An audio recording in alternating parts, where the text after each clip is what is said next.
It is cloudy when we go outside for afternoon recess. It's like the day is the same as our new gloomy mood because there are invisible clouds over our heads. Both the boys and girls in Miss Sanchez's class huddle in the same group for once, near the picnic tables. At least the talent show has brought the boys and girls in the third grade together. We all hate that idea. They're trying to make us look like fools, Jared says, scowling. Yeah, Kevin agrees, and for the big kids too. Everyone will laugh at us. They better not laugh at me, Stanley says, looking as fierce as a kid can wearing a red plaid shirt and glasses. Besides us and the little kids, there are 4th, 5th, and 6th graders here at Oak Glen Primary School. And some of the 6th grade boys are already shaving, I think. Not every day, but still. And some of the girls look like TV stars. Thought of those big kids watching us, laughing at us, is terrible. Not to mention all the parents taking videos. I know, Cynthia says, agreeing with us boys for once. It's not like we're in kindergarten or 1st grade. Kids in kindergarten look talented and cute just standing there breathing. But not us 3rd graders. We have to work at it. The kindergartners will probably hold hands and sing something, Heather says, shaking her head. And everyone will say, "Aw." And then they'll clap like crazy, Cry adds. How could Miss Sanchez do this to us, Emma asks. When is she going to get married soon? I don't see what getting married has to do with anything, but I speak up anyway. We don't have to volunteer for the tryouts, I point out. Maybe we can just say no. But the principal said, Annie Pat reminds everyone, and he's Miss Sanchez's boss. And we told her we'd take care of it. We can't let her down. 3rd grade has to participate. It's weird to think of our teachers having a boss. She is the boss. I know a couple of 4th graders who are good at stuff, Cynthia says, sounding gloomy. This one girl can even tap dance, and 5th graders are almost 6th graders, so they're safe from being laughed at no matter what, but not us.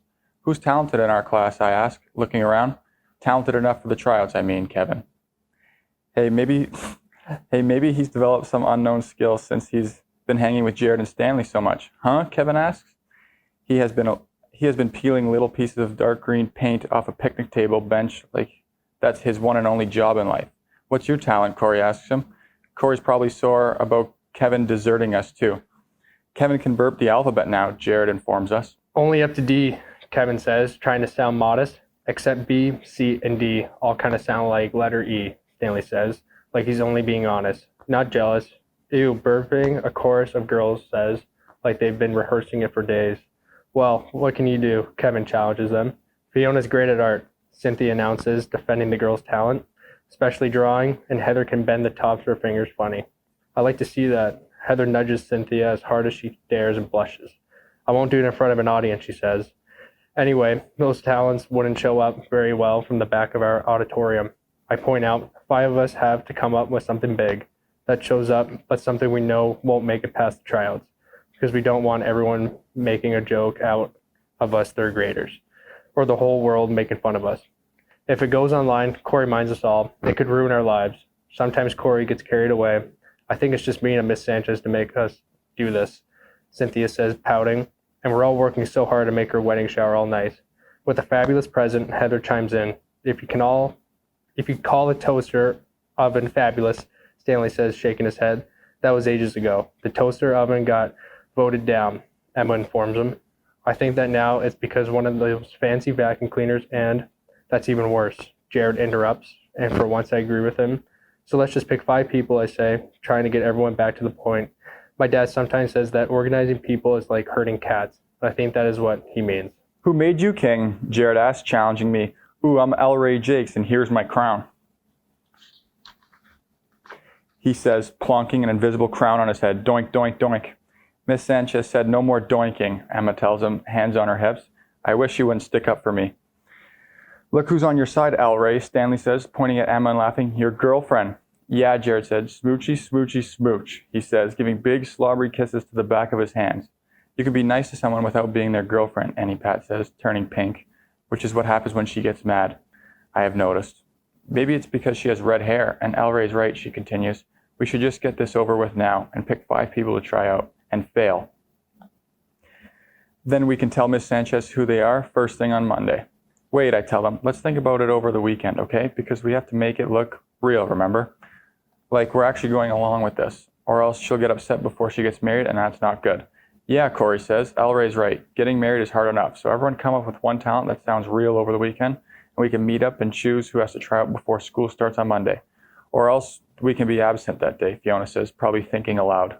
No fair, Fiona, I tell her. Even girls with weak ankles can be talented at something. And if you're not here, we'll nominate you for the trials for sure. We'll say you want to juggle for the, well, tryouts. Juggle raw eggs, and then you'll have to do it and clean up afterward too. Cool, Stanley says, laughing. That's just mean. Fiona says, tears springing into her eyes, which is one of her talents, come to think of it. But like doing good art or bending your fingers funny, crying wouldn't show up very well in our auditorium. Which, remember, will be fully of possibly whiskery sixth grade boys. I'm the shortest kid in our class, by the way, and I look tiny next to those big guys. My dad keeps promising that I'll grow, but when? So show up, I tell Fiona, and everyone think of some fake talent you can do. Then 5 people can sacrifice themselves for the tryouts, but not the talent show. Don't worry. Before school starts Monday morning. Are we going to draw names out of a hat? Corey asked, his brow wrinkling. He's kind of a stress ball sometimes, but like I said, he's cool. And he's my best friend. He has 300 freckles, he told me once. If we have to, I say, at least that way we'll be the ones in charge. That's the important thing. If you say so, El Rey, Corey says, trying to be loyal. Doink, doink, doink, Jared whispers again, fiddling with my invisible crown. You got a better idea? I challenge him. I guess not, Jared admits, struggling. Then put on your thinking cap this weekend. I say as the buzzer sounds, using one of Miss Sanchez's favorite expressions. If you ever have one, that is. Excellent, Corey murmurs, low-fiving me as we headed for class, like those little iron fillings being pulled by a magnet, which we did in science activities once. I forget why. We're the iron fillings in this comparison, and Miss Sanchez's class is the magnet, but this time the iron fillings are going to be in charge for once.